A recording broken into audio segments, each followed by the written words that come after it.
세계 영화 산업의 중심지 할리우드. 영화 소품부터 세트 제작까지 총괄하는 미술 총감독 한유정. 미술 학도였던 그녀. 어느 날 새로운 꿈을 만났습니다. 한국에 어떤 관련 대학이 있는지도 몰랐고 없었어요. 미국을 가야겠다라는 생각으로 그냥 결론이 났어요. 아르바이트로 학비와 생활비를 해결하며 치열하게 노력했던 유학생활. 동양인 여자의 나이가 좀 어리고 상당히 못 믿어하는 눈빛으로 쳐다보는 사람들이 몇몇이 있었었죠. 그냥 제가 제 실력을 최대로 보여주려고 노력한 수밖에 없겠다라고 생각을 했고, 동양인이란 편견과 차별을 실력으로 극복하고 그녀는 할리우드 최초의 한국인 미술 총감독이 됐습니다. 저와 같은 꿈을 꾸는 그런 분들에게 도움을 드리고 싶고 그런 다리 역할도 열심히 해드리고 싶습니다. 꿈을 향한 열정으로 할리우드에 당당히 선 한유정 씨를 소개합니다.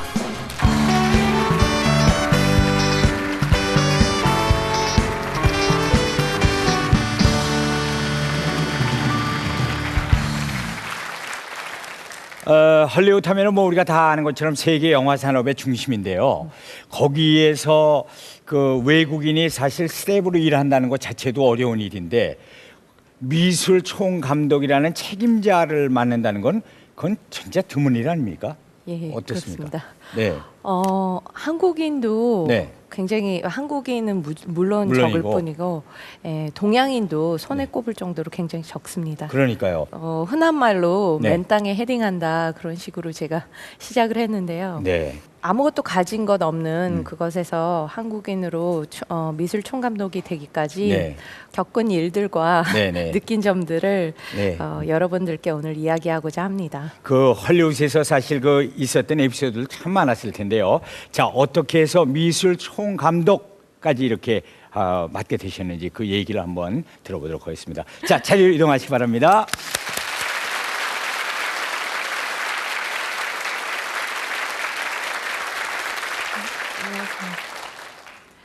안녕하세요. 저는 한유정입니다. 지금 현재 할리우드에서 14년째 미술 총감독으로 일하고 있습니다. 제가 초등학교 때부터 그림을 그리기 시작했는데요. 예술 고등학교를 지나서 미술을 전공하게 됐습니다. 미술을 전공하던 어느 날 우연히 무대 디자인이란 그런 분야를 알게 됐는데요. 그 후에 저는 그것을 좀 더 공부하고 싶어서 유학을 결심했습니다. 하지만 그 당시만 해도 굉장히 불모지와 같았던 무대 디자인에 대해서 여러분들이 생각이 좀 딴따라들이 하는 일이 아니냐라는 그런 인식이 많으셨어요. 그래서 부모님의 반대가 좀 심했었습니다. 그래서 저는 결국 가장 그것에 근접한 인테리어 디자인을 전공하기로 결심해서 한국에서 인테리어 디자인을 전공하러 대학을 갔습니다. 근데 대학 졸업 후에 유학을 갈 수 있을 줄 알았는데 또 다른 반대에 부딪혔고 결국은 한국에서 남아서 여기서 일을 해야 된다는 사실에 좀 좌절을 많이 했었어요. 제가 꿈꾸던 그게 한순간에 무너졌기 때문에. 그러다 제 꿈을 찾아서 제가 이렇게 꿈을 지금 포기하기에는 너무 젊은 나이라는 생각에 다시 마음을 다잡고 좀 취직 준비를 열심히 해서 차라리 내가 돈을 벌어서 그 돈으로 유학을 내 힘으로 한번 가보자라는 생각에 취직을 준비했습니다. 굴지의 건설 회사의 인테리어 사업본부의 인테리어 디자이너로 제가 취직을 했습니다. 이제 멋진 회사 생활이 좀 시작될 줄 알고 저는 당당히 입사를 해서 들어갔는데요. 근데 현실은 생각과는 달리 저에게 주어진 임무는 커피 심부름하고 복사 이런 게 제 주 임무였었어요. 근데 그거보다도 더 힘들었던 거는 저는 사실 집에 들어가서 몰래 유학 준비를 하기 위해서는 영어 공부도 해야 됐고 그런 포트폴리오도 준비를 해야 됐는데 퇴근이 너무 늦는 거예요. 저는 곰곰이 저 나름대로 고민을 했고 결국 제 결론은 제 나름대로의 방식대로 회사 생활을 하겠다. 그래서 그 주어진 임무 시간에 그날 할 일을 100% 끝내놓고 그러고 6시에 칼퇴근을 하자. 그렇게 생각을 했습니다. 그래서 정말 물 한 모금 마실 시간 없이 막 단 5분도 허투루 쓰지 않으면서 열심히 일을 했고요. 결국 나중에는 대규모 프로젝트까지 제가 담당을 하게 되는 단계까지 갔었습니다. 근데 그 정도 단계가 되니까요, 이제 회사 생활이 굉장히 편해지기 시작하면서 좀 회사에서 안주하고 싶은 생각이 들더라고요. 근데 그렇게 안주를 계속 했다가는 제가 처음에 꿈꿨던 그 꿈이 퇴색될 것 같아서 초심으로 돌아가 갖고 다시 대학원에 제가 원서를 보냈고 결국 합격을 해서요. USC 대학원에서 합격 통지서가 날라왔었습니다. 도착한 꿈에 그리던 그 유학 생활 또 아메리카 도착할 때까진 좋았었는데요. 그 다음부터는 진짜 뭐 언어 문제, 외로움 이런 것들은 일단 기본적이었고요. 근데 저 같은 경우는 간지 한 6개월도 안 돼서 IMF가 터졌어요. 그래갖고 이제 한국에서 계속 안 좋은 소식들이 들리고 한국에선 빨리 돌아와라. 이제 더 이상 거기 너가 있을 수가 없다라는 말씀을 하셨을 때 한번 여기서 남아서 독하게 살아남아 보자. 기왕 왔으면 한번 해보자라는 생각으로 결론을 내리고 저는 이제 거기서 살아남기로 현실적인 계획을 생각하기 시작했어요. 그래서 살던 집도 원래 작은 집이었지만 더 작은 집, 계속 싸게 살 수 있는 여러 가지 방법을 연구하면서 그 정도 되니까 이제 물값도 아깝더라고요. 그러면서 이제 대학원에서는 돈을 벌 수 있는 방법을 있는 대로 찾았어요. 그래서 조교 활동도 하고 또 거기서 소품실에서 아르바이트도 하면서 제가 1인 3역을 하면서 여러 가지 방법을 강구해서 거기서 살아남는 방법을 찾았었습니다. 그러던 와중에 여름방학에 제가 평소에 알던 프로듀서가 저에게 연락을 했어요. 갑자기. 그러더니 그 친구가 자기가 이번에 처음으로 영화를 맡게 됐는데 거기서 미술 감독이 필요한데 한번 해볼 의향이 있냐고 그러는 거예요. 그래서 저는 일단 너무나 좋은 기회라고 생각을 했기 때문에 덥석 기회를 잡았습니다. 근데 기회를 잡고 나니까 그 다음엔 제가 미술 감독 일을 어떻게 하는지를 잘 모르겠는 거예요. 영화는 바로 시작됐고 하루하루가 정말 배우면서 일을 하는 그런 현장이었습니다. 세트에 가면은 감독님한테 혼나고 프로듀서한테도 혼나고 그 와중에 촬영 시간은 18시간을 훌쩍 넘어가 버리고 그래도 계속 그 일을 반복하면서 정말 뭐 하루가 어떻게 갔는지 일주일이 어떻게 갔는지 모르게 그렇게 일을 했었습니다. 마지막 촬영 날 감독님께서 이제 저희가 마라톤 그 대회 장면을 찍는 그날이었는데요. LA 다운타운에 저희가 마라톤 세팅을 했는데 사실 영화상에서는 이렇게 쭉 이어지는 것 같아 보였지만 저희가 그 전에 세팅한 거를 촬영 끝나면 다시 빼갖고 저쪽 다음 세팅을 하고 이렇게 그런 작업들이 연속이 됐었는데 한 새벽 4시부터 저녁 10시 정도까지 어떻게 보면 마라톤 선수들보다 더 뛰었던 것 같아요.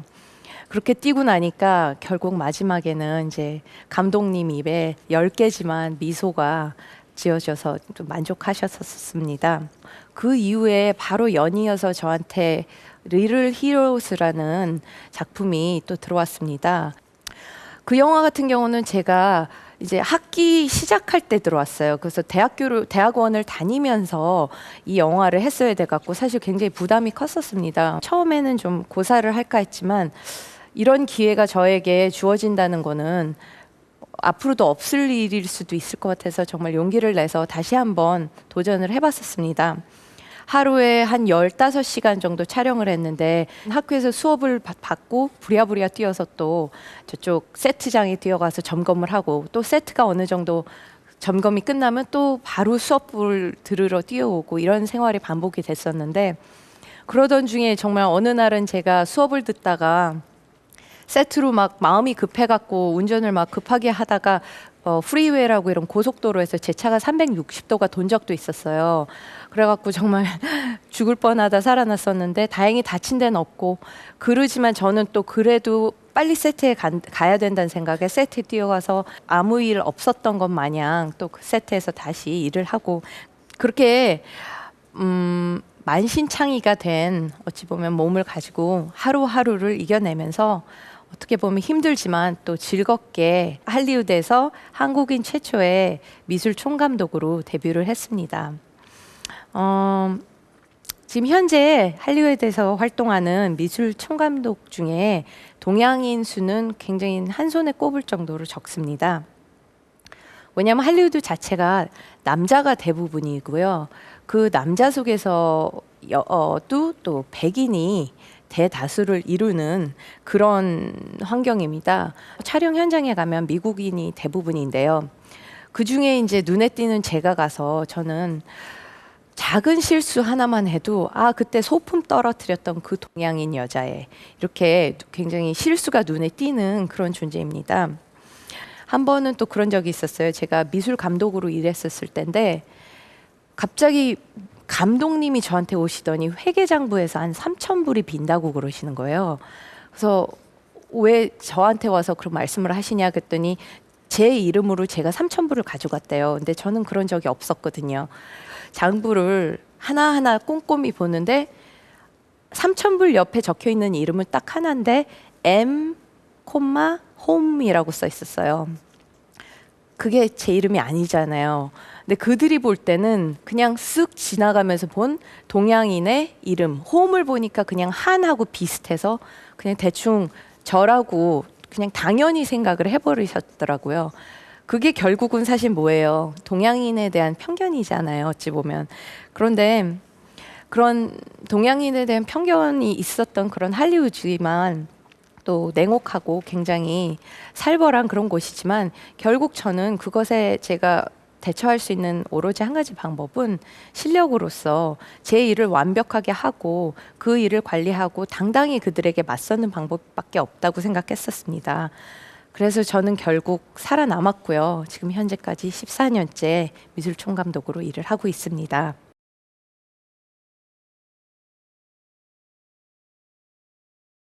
알 수 없는 미래 앞에서 선택을 한다는 건 누구나에게 굉장히 두려운 일인데요. 저는 간절히 원하는 꿈이 있었고 그 꿈을 위해서 제가 할 수 있었던 유일한 것은 제 자신을 믿는 것이었습니다. 돈도 없고 백도 없어서 나는 할 수 있는 게 없다고 좌절하지 마십시오. 지금 이 순간 만약에 도전을 꿈꾸고 있는 분이 계시다면은 열심히 도전하셔서 본인의 자신을 믿고선 그 자신을 믿는 마음으로 한번 거기에 도전해 보십시오. 그러면은 정말 기적과 같은 일들도 많이 일어날 수 있을 것입니다. 지금까지 제 얘기 들어주셔서 감사합니다.